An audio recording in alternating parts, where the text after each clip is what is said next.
बलियापुर गांव में एक स्वर्णी नाम की औरत रहा करती थी। उनके दोनों बेटे शहर में जाकर काम करा करते थे। बड़ी बहू का नाम प्रतिभा और छोटी बहू का नाम सुनैना था। स्वर्णी और प्रतिभा हमेशा सुनैना को तंग किया करती थी, क्योंकि उनके छोटे बेटे ने सुनैना से शादी अपनी पसंद से की थी और सुनैना एक साधारण से परिवार से थी। एक बार बड़ी बहू के हाथ से सास का चश्मा टूट गया।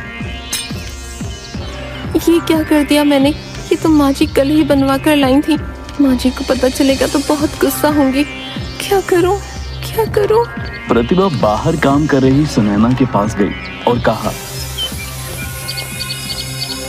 सुनैना सुनो, माँ जी के कमरे से झूठे बर्तन ले आओ। ठीक है दीदी, अभी लाई। सुनैना जैसे ही माँ जी के कमरे में गई तो उसने देखा कि चश्मा नीचे टूटा हुआ है। उसने चश्मा उठाया ही था, तब तक प्रतिभा माँ जी को लेकर वहाँ पहुँच गई। हे भगवान, माँ जी का चश्मा तोड़ दिया। माँ जी कल ही से बनवा कर लाई थी। ये क्या किया तूने सुनैना? कोई काम ध्यान से नहीं करती हो तुम। कितना नुकसान कर दिया। ये क्या कर दिया तूने? जब से आई है नुकसान पे नुकसान किए जा रही है। एक तो घर से खाली हाथ आ गई और जो अब मेरे घर में बचा है वो भी तोड़ना चाहती है। माँ जी, ये मैंने नहीं किया है। प्रतिभा दीदी ने मुझे बर्तन लेने भेजा था, तब मैंने देखा कि चश्मा टूटा हुआ नीचे गिरा है। तू क्या कहना चाहती कि मैंने तोड़ा है? नहीं दीदी, मैं तो माँ जी को बता रही थी कि मैंने नहीं किया। यहाँ प्रतिभा रोने की एक्टिंग करके दिखाती है। हाँ, मेरी किस्मत। देखो ना माँ जी, आपने देखा ना, आपके सामने मुझे गलत बना रही है।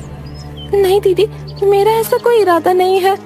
चुप रहो तुम। एक तो नुकसान करती हो, ऊपर से झूठ भी। हाँ, जाओ मेरे सामने से और दोबारा मत आना जब तक घर का सारा काम ना खत्म हो जाए, समझी?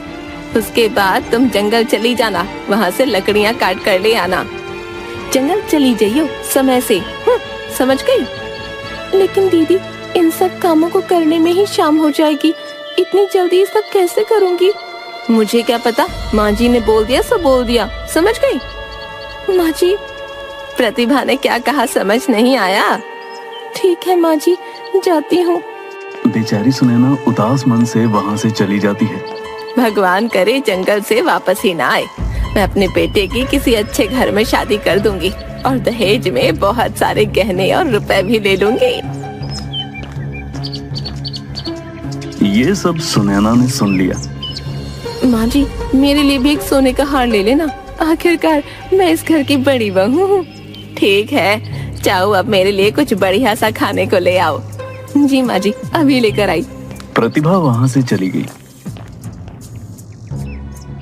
अब बस इस सुनैना को इस दुनिया से मिटाना होगा। एक बार ये काम हो जाए, मैं पंडितों को जी भर के खाना खिलाऊंगी। सुनैना काम करते करते रोने लगी। मैं ऐसा क्या करूं जिससे माँ जी मेरे बारे में ये सब सोचना बंद कर दें? हे भगवान, मुझ पे अपनी कृपा करो। मैं ये सब और ज्यादा नहीं सह पाऊंगी। सारा काम करने के बाद सुनैना अपने साथ खाने के लिए 4 रोटी और थोड़ी सब्जी बांध के जंगल ले गया।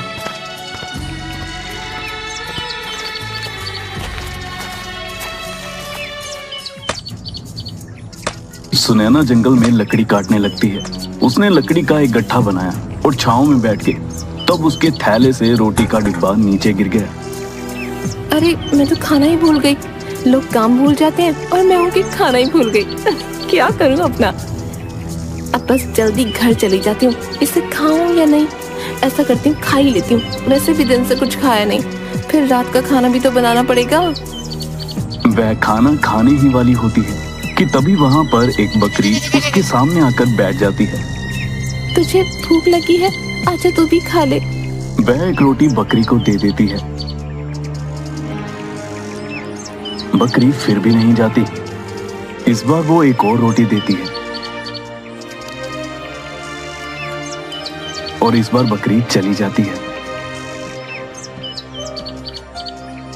लगता है इसके नसीब में रोटी खाना लिखा था। चलो, इस बेजुबान के पेट में भी कुछ गया। इसके बाद वो थोड़ा पानी पीती है। तब तक वहाँ से एक बूढ़ी औरत बहुत सारा सामान लेकर गुजर रही होती है। माँ जी, आप इस